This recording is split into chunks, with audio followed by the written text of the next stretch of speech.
Достар, қалайсыздар? Бүгін бізде каналда жаңа тақырып, ол қызылшаның пайдасы.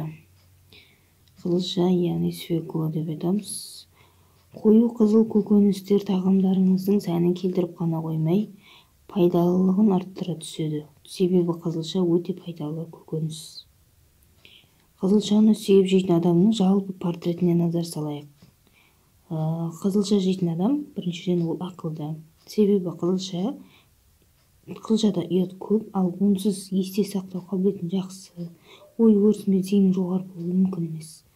Беті алқызыл болады, себебі қызылша темірдің сіңуіне әсер етеді. Сондықтан қызылшаны ұнататын жандардың бет әлпетінің бозарғанын байқамайсыз. Ол төзімді. Қызылша адамның физикалық төзімділігін арттырады екен.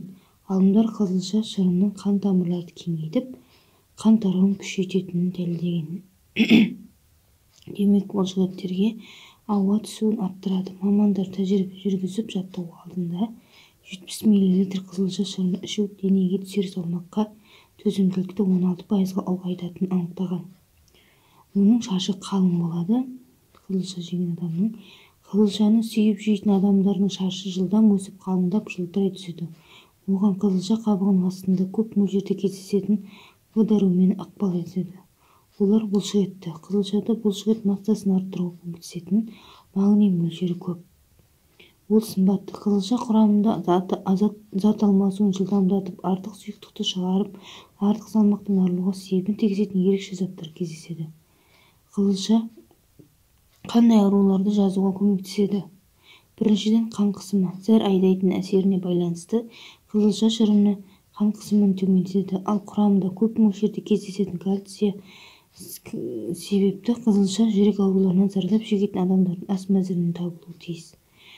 Екінші, іш қатуы. Қызылшадан жасалған тағамдарды іш жүргізетін құралдарға балама ретінде қолдануға болады.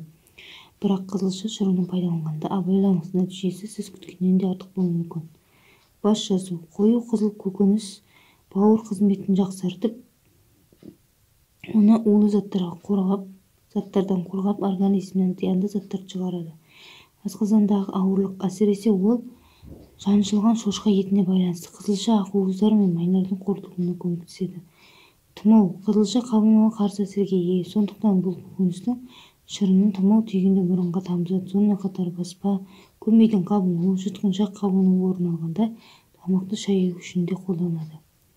Егер сізде төменде аталған дерттер болса, қызылшаны көп қолданбағаныңыз абзал. Біріншіден, сусамыр. Ол қандағы глюкоза деңгейін арттырады. Құяң немесе несеп тас ауруы. Қызылша құрамында бұл ауруларда қарсы көрсетілетін қымыздық қышқылы бар. Іш өтуіне бейімділік. Қызылшаны іш жүргізетін әсері керек емес. Қызылшаны қалай пісіреді? Бірінші, қызылшаны пісіргенде ыдыстың қақпағын жауып қойыңыз. Ол дәрумендердің жоғалуын азайтады. Екінші, көкөністің толықтай суға батып тұруын қадағалаңыз. Ол пайдалы заттардың ыдырау процесін баяулатады. Суға тұз салмаңыз. Ол қызылшаның пісу уақытын ұзартады. Тіпті қызылша піскеннен кейін де қаттылау болуы мүмкін. Дайын тағамды тұздаңыз.